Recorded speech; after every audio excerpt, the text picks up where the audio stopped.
few minutes. So I'll turn it over to Kelly. Good morning, Kelly Kistner, Fire Marshal for the City of San Marcos. Before we get started, I just wanted to again thank ATF. The Bureau of Alcohol, Tobacco, Firearms, and Explosives has been an invaluable partner throughout this entire investigation from start to finish. We would not be where we're at and continue to make progress the way we do without their partnership. I'd also like to thank Police Chief Stapp and the San Marcos Police Department for their continued support as we've worked through this, along with the city leadership, the city administration, and the entire community for their support. This morning, we make an announcement regarding the reward, and we stand here to announce that this is a collaborative effort. This is not only ATF, the City of San Marcos, our business community, and the families, but this was an effort put forth by everybody to bring this reward to where it is at.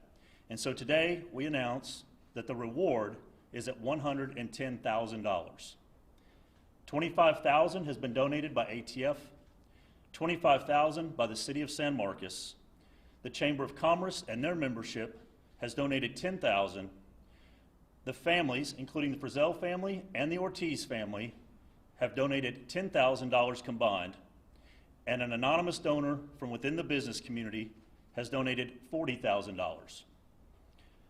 We have never stopped on this investigation, and we will never stop.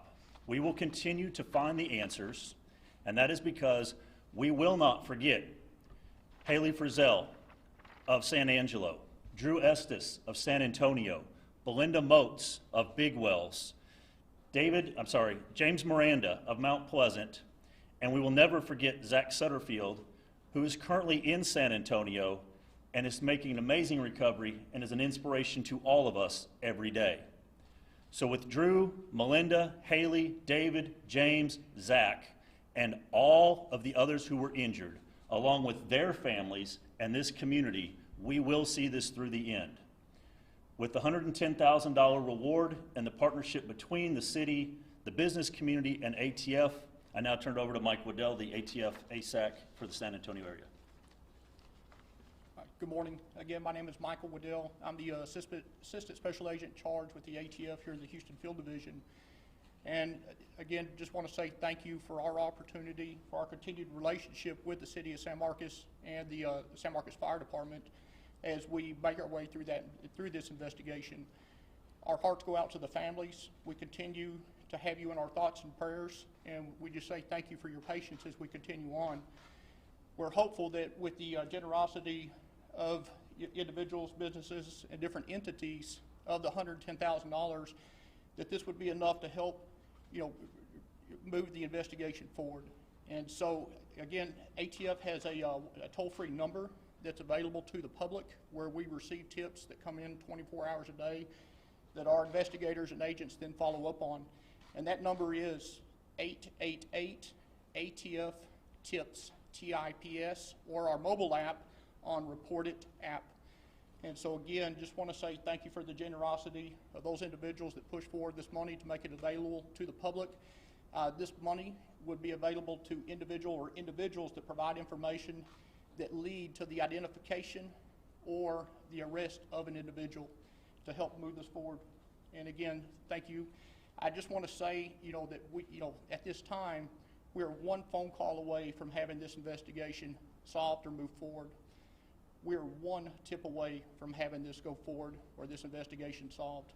So again, thank you to the City of San Marcos, the San Marcos Fire Department for all your support as we continue on in this investigation. Thank you. We'll go ahead and take questions at this point.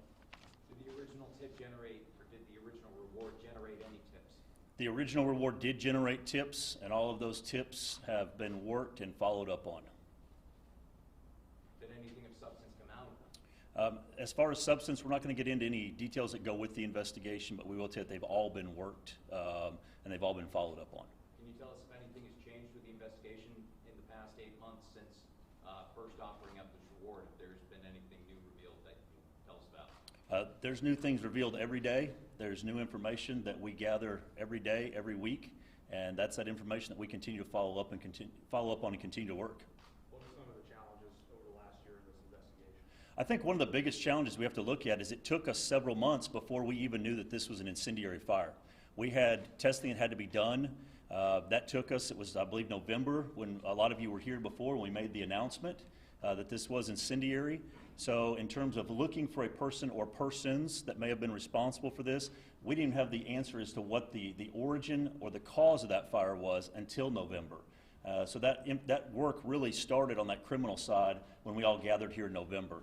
And as we look through all that work that was done, we start back on July 20th of last year. We look at the resources that ATF with their national response team put on the ground. The fact they were here 10, 11 days. We then spent time in their fire research laboratory, and we spent a lot of time and a lot of resources to get to the answer of just where the fire started and how it started. That was some of what has happened over the past year that then allowed us to get into the criminal side of this and look at the person and persons responsible. Is there any reason there hasn't been any kind of narrative released about what exactly happened here? Absolutely. That's a good question. Why hasn't a narrative been released? That's done by design. We don't want anybody who may be responsible for this to have any information that could hinder our investigation. So we're keeping all that information close and within the investigative team so that when we do find the right person and they give us the information of what happened, we will know that it is accurate and that it is truthful. Are there any questions remaining beyond who said it, or are there other unknowns in this investigation still? Can you rephrase the question?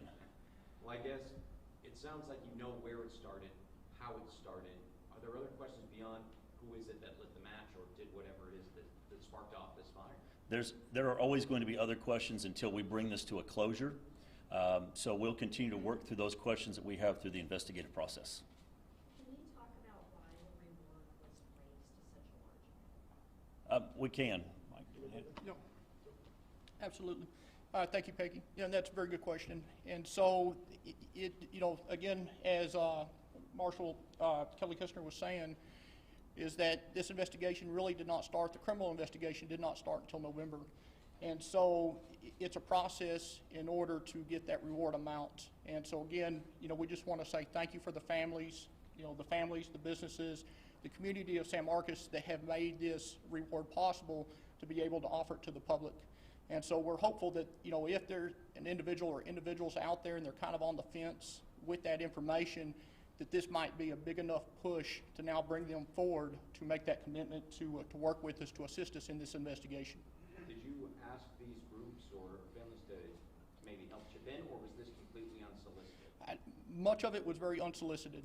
And so I can say that between the city of San Marcos and the ATF, that when we looked to increase the reward upon ourselves, being unsolicited, other entities at that time decided to put in, and we're much appreciative. Are there certain suspects that you kind of zeroed in on, or are you still kind of? Again, ma'am, we're just trying to get through this investigation. Like I said, we hope that this reward will be enough to help, provide information to help just that one key piece of information that we need to develop that final suspect. So can you say if you have anybody in mind, or At- any suspects have been put forward? I'm going to say at this time we do not have suspects. We'll do one more question. The fact this is set on, college campus, people leave all the time, does that provide any different challenges for an investigation like this? I'll say this, as much as it is to develop a suspect, our job as part of this investigation is also to exclude someone as a suspect. And so taking that all into account, like you said, it's a very, can be considered a transient community because we have college kids that come in, they come out. Every tip that we receive, as Marshal Kistner was saying, it takes time. We want to follow up on every lead that we receive, and we have done so. And so if that requires going out of state, out of the city, we have done so in order to exclude individuals for that information that we have received. We appreciate everybody coming in this morning. We will be available following this. Myself and Fire Chief and folks from ATF will be here to answer questions one-on-one if you'd like. Again, thank you to everyone who came out this morning. We appreciate it. Thank you.